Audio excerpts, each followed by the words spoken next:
चेतन से उत्पन्न हो, वो चेतन की जिनकी उत्पत्ति में, स्वरूप में और फल में कहीं पर भी जड़ का पर का संयोग हो, वो जीव के नहीं।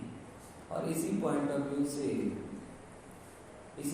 व्यू से सारे भावों को उद्गल का कहते हैं। इतने सारे पंखे चल रहे हैं, एक भी बंद नहीं, सब जगह के फुल स्पीड में चल रहा है, ये वाला। थोड़े स्लो कर दो, वहाँ पे 2 चल रहे, एक में एडजस्ट नहीं होगा। तो पंडित जी एक और बदारवानी बात लाइट नहीं सही है, थोड़ा खुला रखो, खुला जी।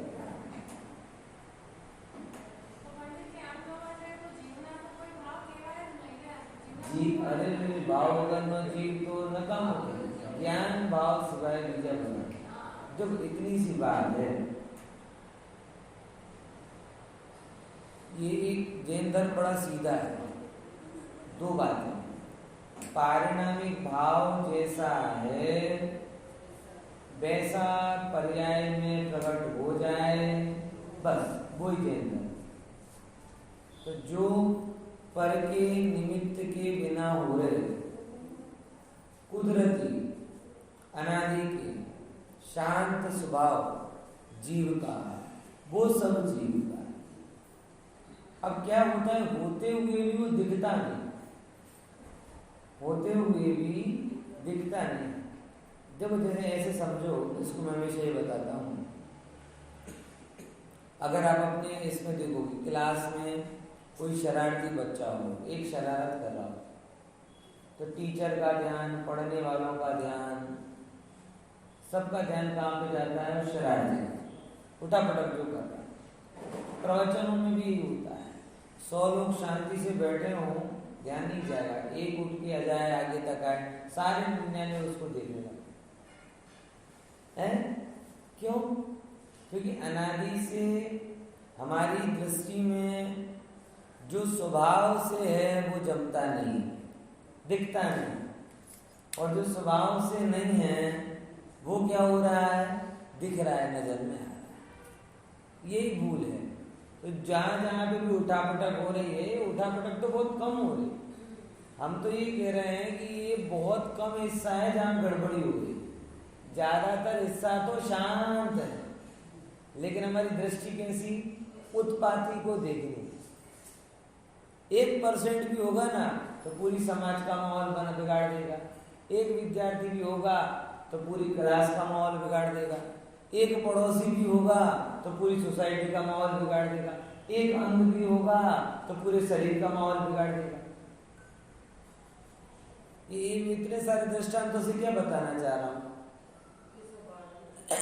कि अनेकों अपने स्वभाव में काम कर रहे हों तो भी, अनेकों अपने स्वभाव में काम कर रहे हों तो भी हमारी नजर में वही आता है जो विभाग रूप परिणमित हो।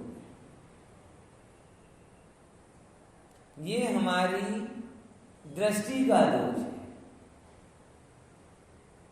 और अनादि से उसी में रचे पचे, इसलिए उससे भिन्न कोई चैतन्य तत्व दिखता नहीं, और बस यहाँ पे अपनी पूरी खोज खत्म हो जाती है। और इसीलिए ये तो ऐसी बात हो रही है कि शरीर का कोड़ हटा रहे ना, चमड़ी का कोड़ हटा रहे, तो लोग अरे मैं तो चमड़ी बगैर का हो जाऊंगा, मैं चमड़ी बगैर का हो जाऊंगा। अरे भैया, चमड़ी बगैर का नहीं होगा, कोड़ बगैर की चमड़ी हो जाए। क्या बोला? कोड़ बगैर की चमड़ी होगी, कोड़ थोड़ी स्वभाव, चमड़ी स्वभाव। तो जो भी हमें अच्छा बुरा भला बूढ़ा दिख रहा है, ये सब उस चमड़ी का विकार है, चमड़ी नहीं। अब वो कोड़ी की त्वचा देखी हो हमेशा, तो हमें वो स्वभाव लगने लगता है, एकदम भूरा भूरा भूरिया। अरे वो स्वभाव नहीं, बीमारी, वो स्वभाव नहीं, बीमारी। कोई अपने भारत का नागरिक हो, गरुआ वर्णी वाले प्रदेश का, और बीमारी के कारण एकदम पहला हो जाए दूध जैसा सफेद, अब आप હા કેટલો આમ ભૂર્યો છે. અરે ભૂર્યો નહીં, માધો છે. રૂપાળો નથી, માધો છે. ऐसे अनादि से देखने की कुटेव है. आप देखो कि उन भावों को देख कौन रहा है. बोले उन भावों को देख रहा है जीव का ज्ञान. और अगर वो ज्ञान है तो सब कुछ है, और ज्ञान नहीं तो क्या काम करोगे. कल मैं पाछू एंड स्ट्रीम થઈ ગયો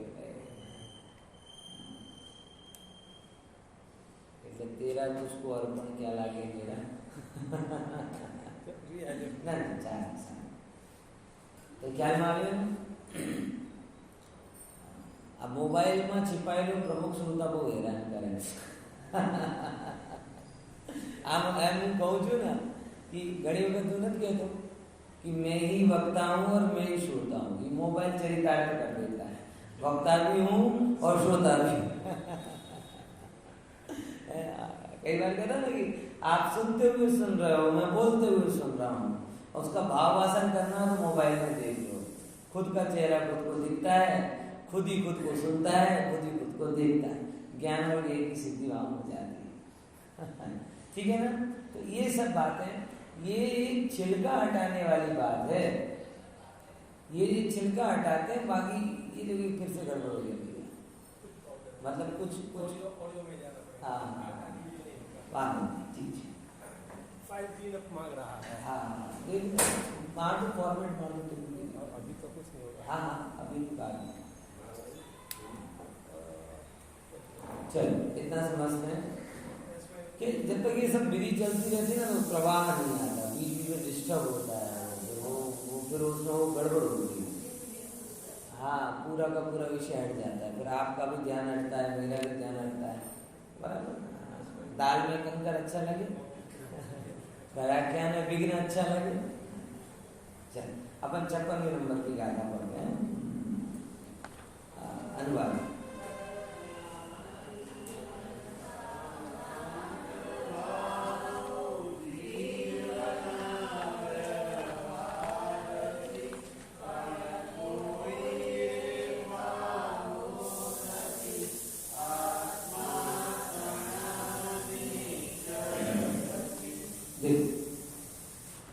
क्या गाता थी? क्या होगा वर्णादि 110. हाँ वर्णादि गुणस्थान. फ्रॉम वर्ण टू गुणस्थान. कहां से ली इस गाथा की संधि? ये 50 नंबर की गाथा. देखो पहला शब्द क्या है? देखो जब बोलूं तो देखना उसमें ग्रंथ में 103 पेज नंबर पर. हाँ तो जीव के वर्ण नहीं, यहाँ से चालू हुआ और कहाँ तक पे गुणस्थान नहीं. वर्ण नहीं गुणस्थान नहीं, वर्ण नहीं गुणस्थान नहीं. तो फ्रॉम वर्ण टू गुणस्थान. जितने भी पहली गाथा पुरानी गाथा में बताए हैं ये सारे भाव कैसे हैं? जीव के व्यवहार से. व्यवहार से मतलब है नहीं, कहे. क्यों कहे जा रहे हैं? क्योंकि आत्मा को शरीर आदि के साथ मिलकर देखा जा रहा है. आत्मा को शरीर आदि के साथ जा रहा है इसके लिए. ठीक है ना. इसीलिए वर्ण से लेकर ये जितने गुणस्थान आदि के भाव हैं ये जीव के नहीं.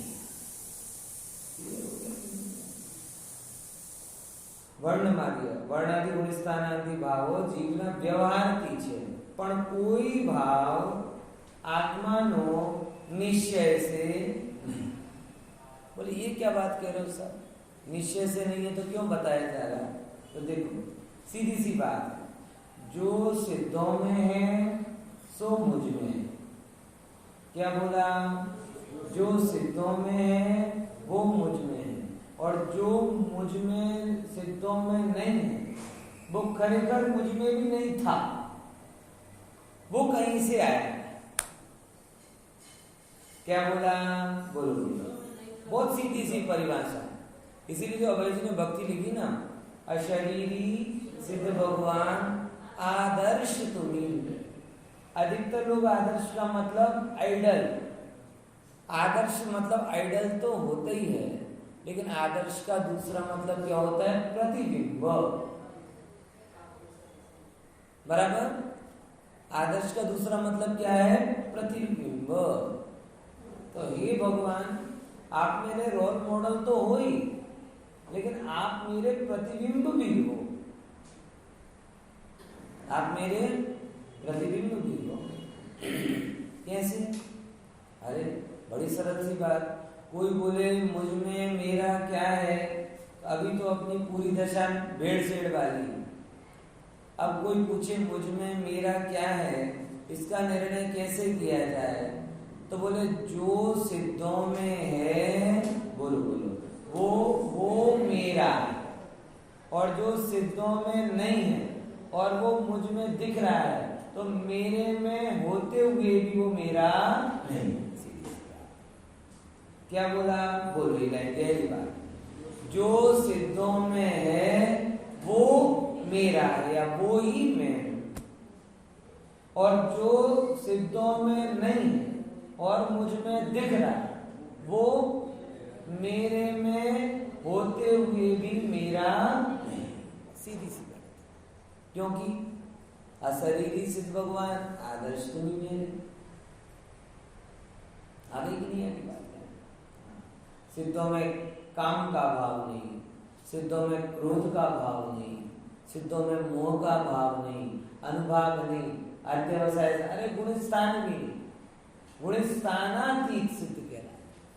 पहले जब हम पढ़ते थे, मतलब पढ़ते नहीं थे, ऊपर ऊपर से अंदाजा लगाते थे, तो दिमाग में ही आता था 13वां गुणस्थान अनंत का और 14वां गुणस्थान सिद्ध का। ऐसे दिमाग में था और बहुत समय तक ये रहा।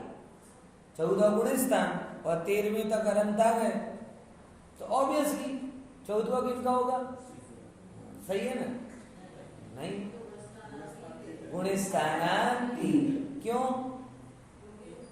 क्योंकि गुणस्थान की परिभाषा में क्या है? मोह और योग के निमित्त से। तो ना तो उनको मोह है और ना योग है, तो गुणस्थान कहां से होंगे? वर्ण नहीं, शरीर के संयोग से वर्णादि आए, राग देश के कारण ये सब भाव हो रहे, अपूर्णता के कारण कुछ भाव हो रहे, विकार के कारण कुछ भाव हो रहे।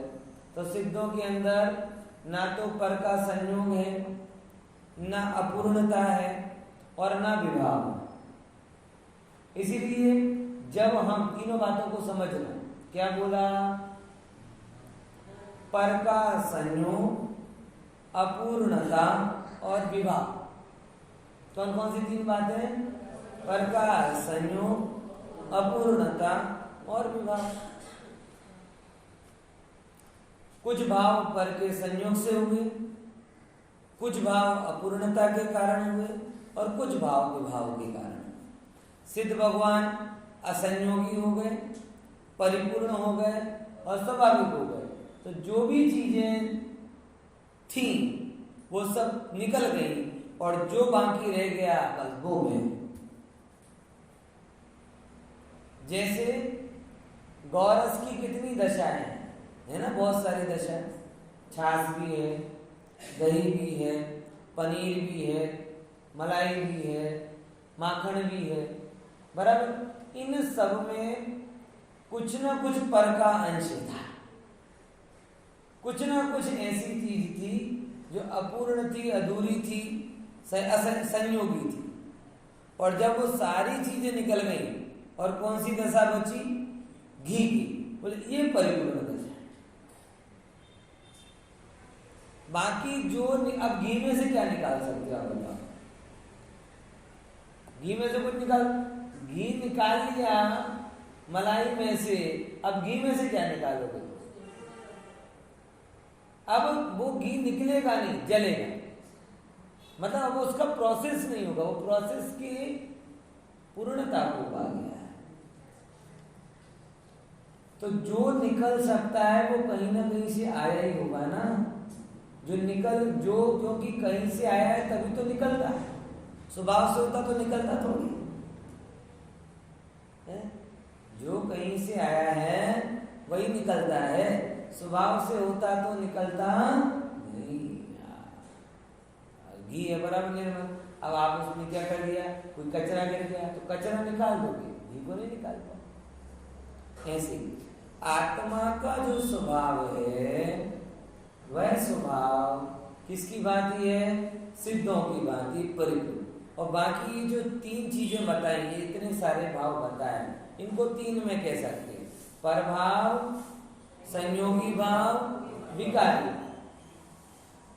और ये तीनों निकल गए तो जैसा था आत्मा वैसा का वैसा। तो इनको अपना कहना ये व्यवहार, और इनसे भिन्न अपने आप को देखना सो निश्चय। परिभाषा क्लियर हो गई? क्या बोला? इनको अपना कहें, इनको अपना कहें। आप देखो कोई अपना तो होता नहीं, लेकिन कहा जाता है अपना है, ये अपना है, परिवार मेरा है, फलाना मेरा। तो ये क्या हुआ, पर को अपना कहकर। अभी कई लोग मेरे से पूछे, पंडित जी अकेला छो, इकला छो, अनादि नो एकलो छो है। ये अकेला होने पर भी साथ की अनुभूति होती, बाकी आत्मा तो हमेशा अकेला। तो मैं साथ में हूं ये कथन व्यवहार, और अकेला ही हूं ये कथन निश्चय। तो व्यवहार कहा जाता है, व्यवहार कहा जाता है, माना नहीं जाता। और निश्चय को कहो तो ठीक या नहीं भी कहो, लेकिन माना निश्चय ही जाता है। ये होता है हमेशा का नियम। क्या है, भाषा व्यवहार की होती है और भाव परमार्थ की। क्या बोला? भाषा कैसी होती है, व्यवहार की, और भाव कैसे होते हैं, परमार्थ। ये तकरीबन वैसे ही है जैसे कोई गुजराती या हिंदी भाषी व्यक्ति अंग्रेजी बोले तो बोलेगा इंग्लिश में और विचारेगा गुजराती। ऐसे ही होता है कि नहीं होता? अपन कभी बोलते भी हैं तो पहले हिंदी गुजराती में विचार कर लेते हैं, फिर उसके उपयोग भाषा को चुन लेते हैं। इतने ही गणित है ना, और क्या है? समझ में आएगी? अब वो कोई इतना ज्यादा अंग्रेजी हो शुरू से, जिसके विचार भी अंग्रेजी में चलते हो, वो अलग बात है। सामान्य लोग तो अपन लोग ऐसे ही बोलते हैं। वो विचारते मातृभाषा में है, माँ की भाषा में, और बोलते मौसी की भाषा में। पर ऐसा नहीं, मौसी की भाषा में बोल रहे हो तो मौसी को ही अपना मान लो। मौसी समझ गए ना? है तो फिर कल मदर डे क्यों मनाया? मौसी को ही अपना मानना था तो मदर्स डे क्यों बनाया? मासी डे बनाते ना। हाँ, कहना है कि नहीं? क्या कहना चाह रहा हूँ, समझे? मासी क्या कहलाती है? अपनी गुजराती अपनी माँ, अंग्रेजी अपनी તમારી माँ लग, मारी माँ लग છે,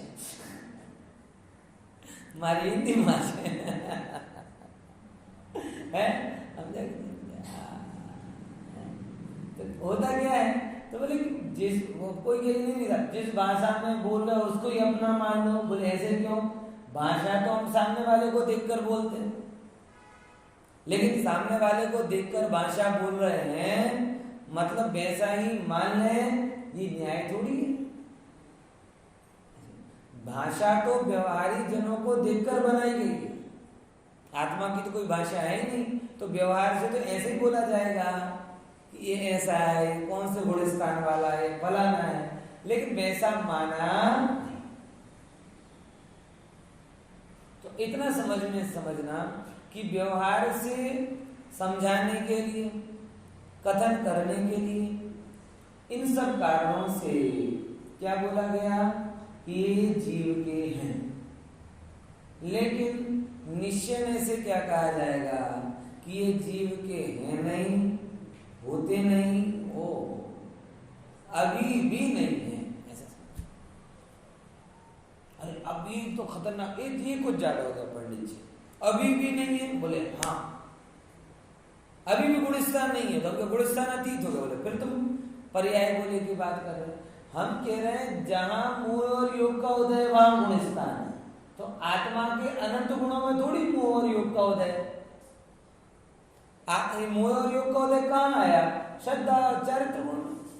बाकी गुण तो आज भी गुणस्थान अतीत है। ये लाइन ख्याल में आई? गुणस्थान जिसने पढ़ा होने तो ख्याल में आई रही होगी, नहीं आ रही? क्या है दीपिका तो कैसे? बोलो बोलो। હવે ગુણસ્થાનની ક્લાસમાં જે બેસતા નથી એને પકડી પકડીને બેસાડવું પડે। हाँ देखो समझना, गुणस्थान की परिभाषा क्या कहती है? मोह और योग का निमित्त। अब मोह और योग का निमित्त कहाँ आ रहा है? बोले दर्शन मोहिनी का निमित्त आ रहा है श्रद्धा गुण में, चरित्र मोहिनी का निमित्त आ रहा है चरित्र गुण में, बराबर। और योग तो 13वें 14वें गुणस्थान की बात है। तो ये मोह ने इफेक्ट दो गुणों पर किया, श्रद्धा और चरित्र। यानी आज भी कई गुण तो ऐसे हैं ना जो उसकी रेंज से, रडार से बाहर है, तो वो गुण तो आज भी गुणस्थान अतीत। और जब दो गुणों के विपरीत परिणमन से आप अपने आप को गुणस्थान वाला कहते हो, तो अनंत गुणों से के स्वाभाविक परिणमन से गुणस्थान अतीत क्यों नहीं कह सकते?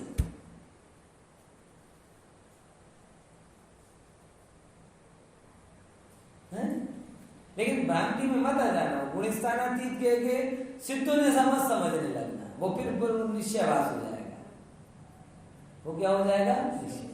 यहाँ कहने का सीधा सा मतलब है कि भाई गुणस्थान प्रकट हो रहे हैं, लेकिन मैं उतना नहीं, मैं तो आज भी सिद्ध स्वरूपी हूँ, मैं आज भी परिपूर्ण स्वरूपी हूँ। ये प्रतीति में आ, तो व्यवहार कहाँ जाता है और निश्चय स्वीकारा जाता है। कहने के लिए व्यवहार है, सुधारने के लिए व्यवहार है, श्रद्धान के लिए तो निश्चय ही है।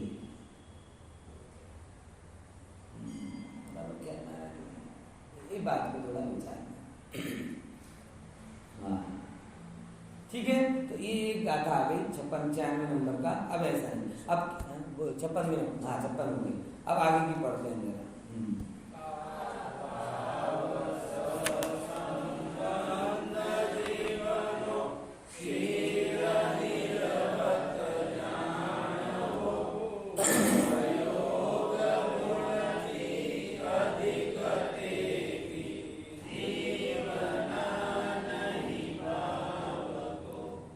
बहुत अच्छी बात है कि ये जो भी भाव कहे थे, फ्रॉम वर्ण टू गुणस्थान, अब बीच के सब पढ़ना है, याद कर देखना एक बार, क्योंकि किन किन भावों को हम अपना मान रहे हैं और आचार्य भगवान किन किन भावों से विज्ञान करा रहे हैं। ठीक है ना? देखो तो एदेहिम, इन भावों का संबंध कैसा जानना? क्षीर नीरवत जानना।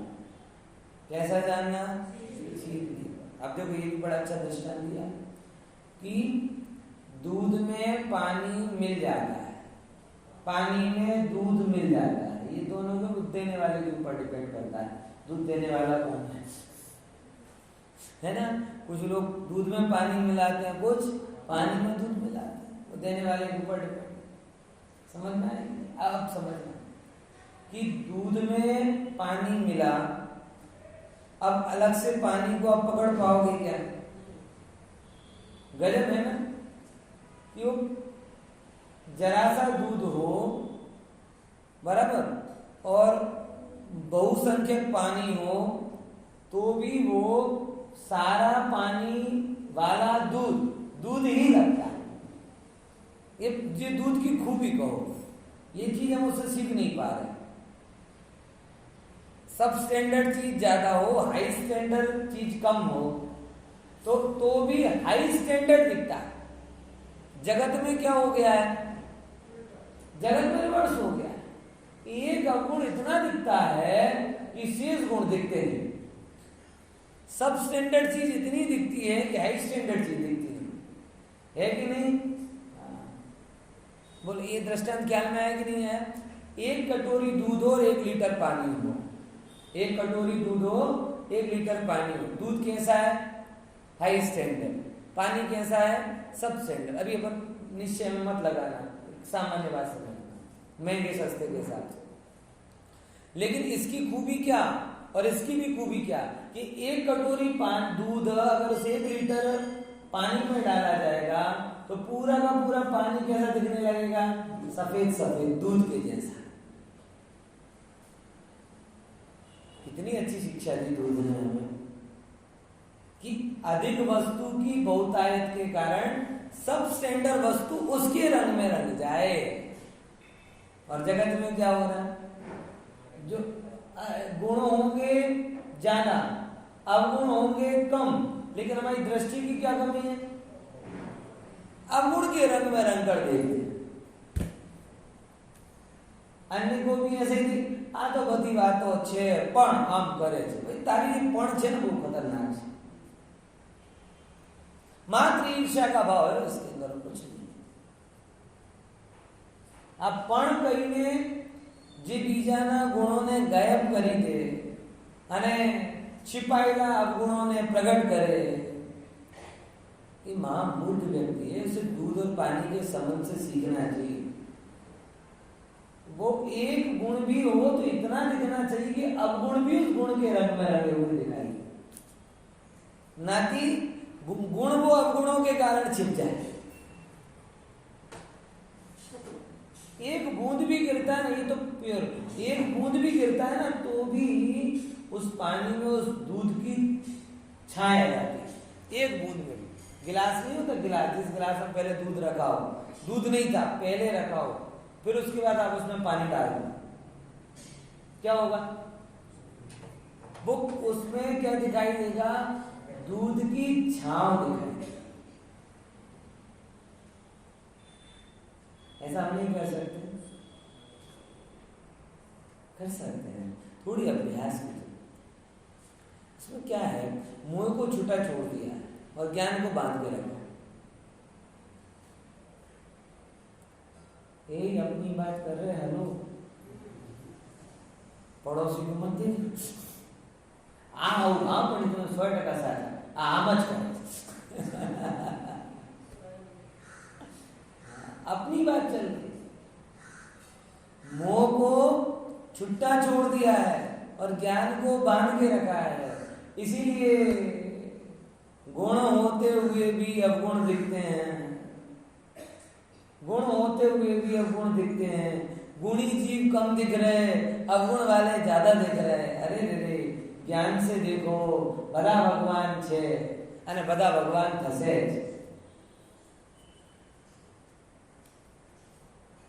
ज्ञानी की ये पवित्रता जीव के कल्याण में निमित्त बन जाती है और अज्ञानी की ईर्ष्या पर के अकल्याण में और स्वयं के अकल्याण में, दोनों में निमित्त बनती है।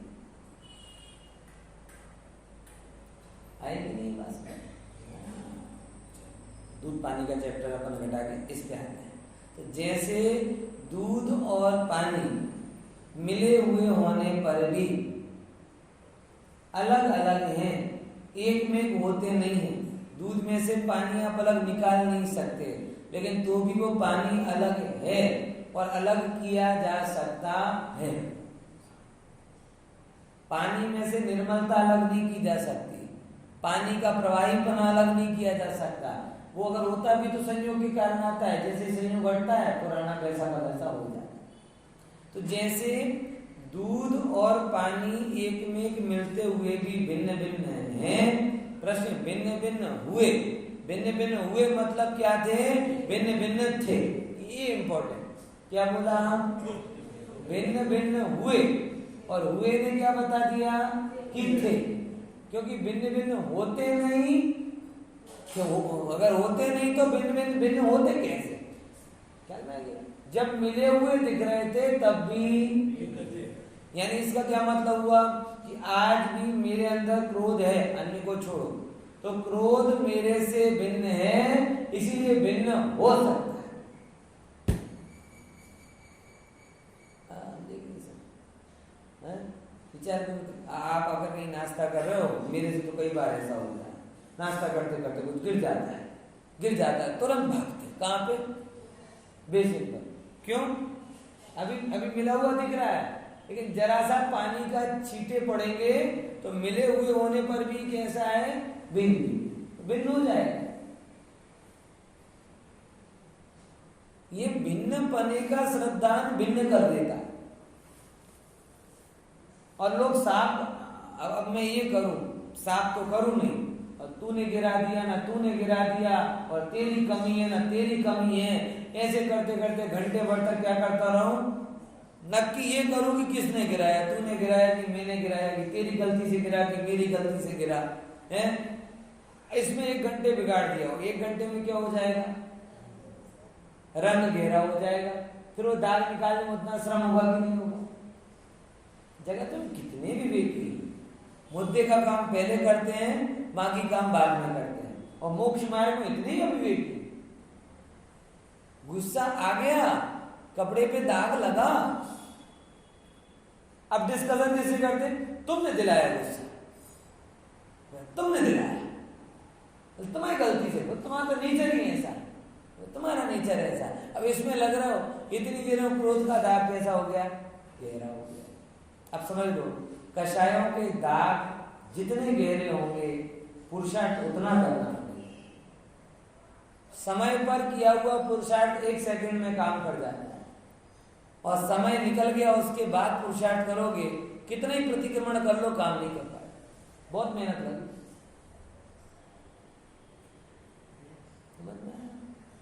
मैं वही कहता हूं, मोक्ष मार्ग कोई रॉकेट साइंस नहीं है, कॉमन सेंस है। क्या बोला? मोक्ष मार्ग रॉकेट साइंस नहीं है, कॉमन सेंस है। कॉमन सेंस मतलब समझ गए ना कि भाई ये चीज मेरी बिगाड़ करने वाली है, मुझे इसके संयोग में ज्यादा नहीं रहना। बात ना चाहते हुए भी आता है, बात अलग है, लेकिन ये मेरा बिगाड़ करने वाली, मुझे इसके साथ नहीं रहना। हम मोक्ष मार्ग को पता नहीं कौन सा रॉकेट साइंस समझते हैं।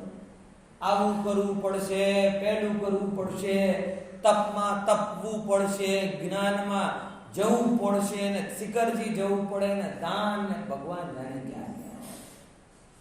सीधी वस्तु को जटिल बनाना, सीधी वस्तु को जटिल बनाना सुनती में, सुनती जगह ना तो झट में काम होता है, झट से। ये मैं हूं निर्मल स्वभाव वाला, रागादि भाव मेरे नहीं है तो भी प्रमाद के कारण आ जाते हैं।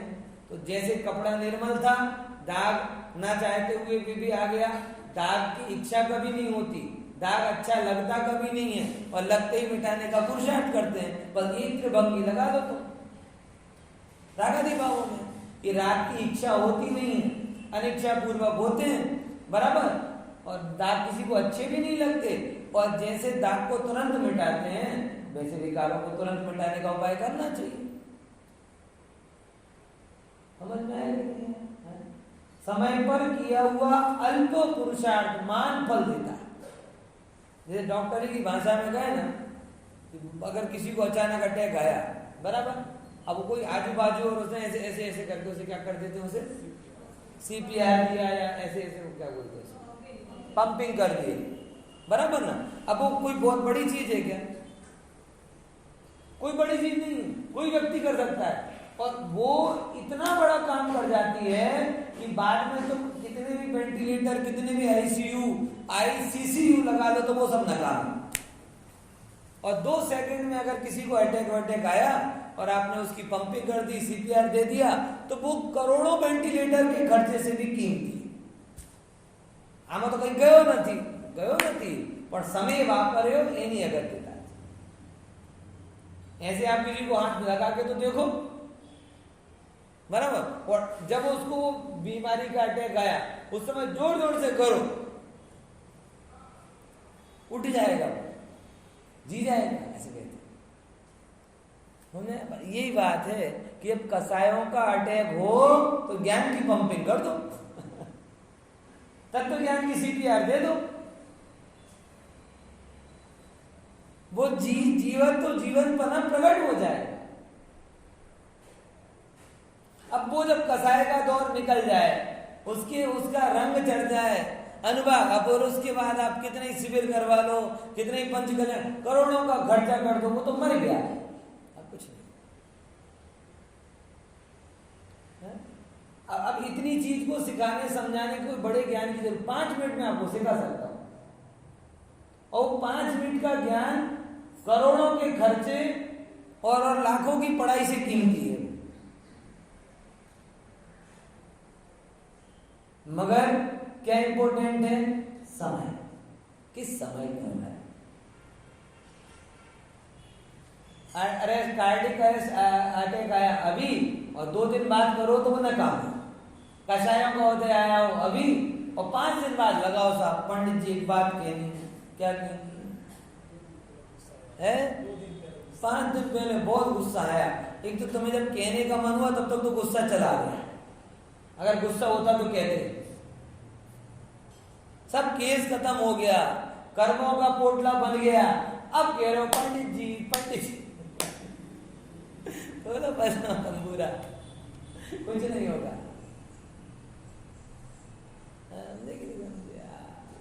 ये बात ख्याल में आई ना, तो उसको समझो गहराई से कि जिस क्षण ये भाव हुए उस क्षण तत्व ज्ञान के द्वारा होने दो, क्योंकि वो मेरे थे, बस आ गए, वो बात अलग। बुलाया नहीं था, अच्छे नहीं थे, और आए तो तुरंत रवाना करने की गिनती होनी चाहिए, ठीक है ना? अच्छे नहीं थे, बुलाया नहीं था, और आ गए तो भी रवाना। कषायों में लगा लो, बस हो गया काम। इतनी समझ चाहिए, ज्यादा पंडित नहीं बना। बराबर ख्याल में है कि नहीं है? और अधिकतर हम सब लोग ये गलती कर रहे हैं। चल, तो व्यवहार से सब भाव, व्यवहार पर कोई भाव आत्मा का नहीं है निश्चय से। क्यों? क्योंकि अगर ये निश्चय से होते तो कभी जाते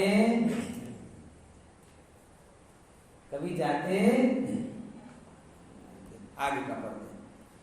और ये चीर नीर का संबंध भी हो गया ना, आभाव से संबंध जीवनो कोनी जेम जानवो चीर नीर। तो પછી आत्मा सेनाથી अधिक છે, बोले आत्मा उपयोग गुण थी इन भावों से अधिक। हमने जब आत्मा के अंदर देखने गए तो आत्मा के अंदर हमें क्या अधिक दिखा? ज्ञान। तो ज्ञान गुण की अधिकता के कारण वो ये भिन्न है, और ये सब चीजें मैं अपने से अलग। इसको मैंने बताया था ना एयरपोर्ट के एग्जांपल से। एयरपोर्ट में 2 एक से बैग दिख रहे, बराबर, और उस एक से बैग में लाल कलर की फुदड़ी बंधी। तो लाल कलर की फुदड़ी के कारण ये बैग मेरा है और बाकी मेरा नहीं, इतनी सी बात। वो लाल कलर के रिबन ने क्या किया? बोले लाल कलर के रिबन ने अन्य बैग से अपने बैग को अधिक बता दिया, बस ऐसे। किस चीज से हमने इनको भिन्न देखा? बोले इनमें जड़, ये भी मेरे में है, ज्ञान भी मेरे में है, लेकिन उपयोग के कारण में इससे अधिक। तो ये मेरे में होते हुए भी मेरे नहीं, और ये मेरे में होता हुआ मेरा। क्यों? क्योंकि उपयोग। आई कि नहीं? 57 में कहता हूँ। अब 58 59 को देखते हैं। दृष्टांत दिया, दो तीनों एक साथ पढ़ लो।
शायद उतना प्रसिद्ध ना भी हो, उस समय प्रसिद्ध हुआ।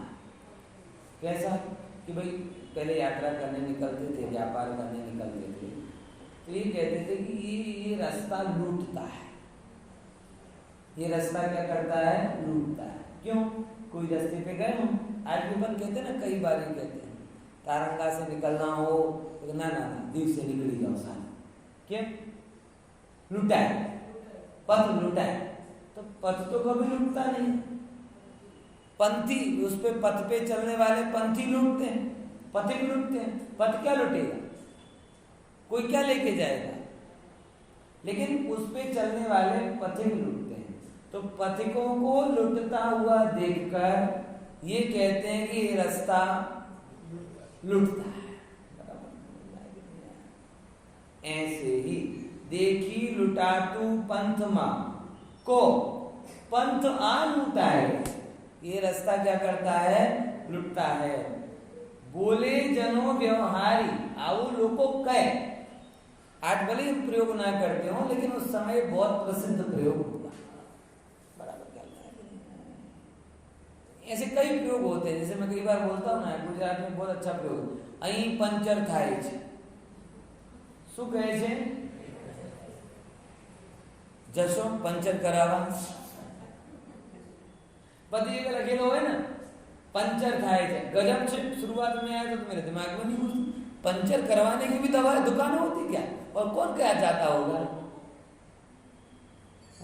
मगर व्यवहार में क्या है कि जिनका पंचर हो गया है उनके पंचर का ट्रीटमेंट वहां पर होता है।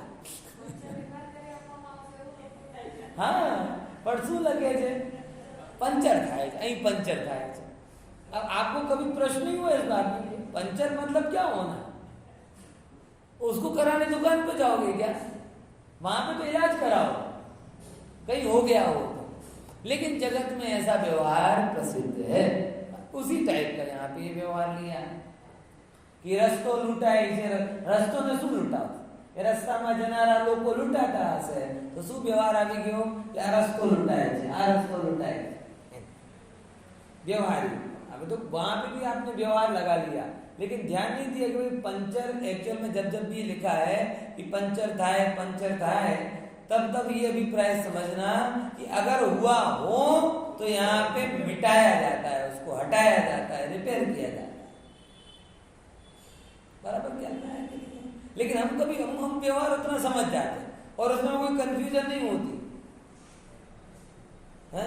तो लिखा है पंचर तो घबराते नहीं है, बीजो होल पाड़ी दीधું तो શું કરશે, ના ખબર છે પંચર થાય છે આવું લખ્યું, પણ કરશે શું, મટાડશે, રિપેર કરશે।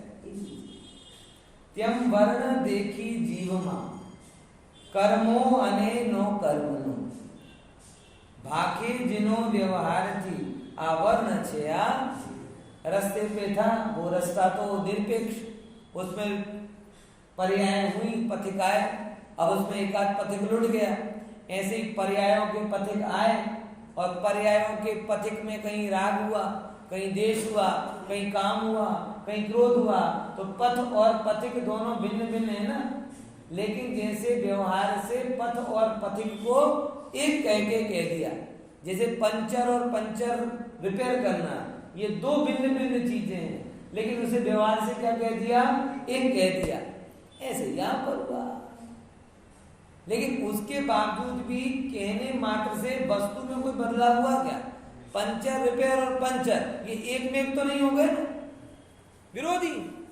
ऐसे वर्णादि और जीव के वर्णादि कहे गए व्यवहार से, लेकिन खरेखर वो कैसे हैं, विरोधी।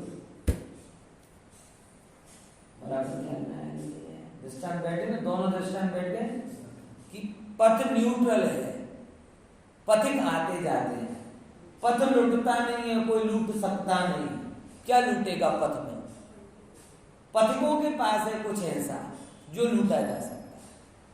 तो यात्री पथिक यानी पर्याय आती हैं, जाती हैं, काम क्रोध राग आदि भाव से अपने को लुटाती हैं, और ज्ञान एक आत्मा तो वैसे का वैसा ही है। लेकिन जैसे पथिकों के व्यवहार से पथ को लुटता है ऐसा कह दिया, ऐसे पर्यायों के कारण द्रव्य गुण राग आदि वाला हो गया ऐसा एम वस्तु एम गंध रस रूप स्पर्श ने संस्थान देहादिक जो ये सब चीजें जो कही गई हैं, गंध रस रूप स्पर्श संस्थान, ये सब देहादिक हैं। लेकिन निश्चय तणा दृष्टावधु, जिन्होंने निश्चय को देखा है वो व्यवहार से ये कहें। आपने देखा होगा ना, पंचर लिखा है लेकिन वो करता क्या है, रिपेयर। तो आपकी गाड़ी में भी पंचर होगा तो आप उस दुकान पे बिंदास चले जाओगे। क्यों? क्योंकि आपको निश्चय का ज्ञान, व्यवहार कथन है और ज्ञान किसका है? तो कह दे पंचर कराई नहीं आओ, शू कहो पंचर कराई नहीं आओ, करावा जाओ जो कि हटाड़वा जाओ।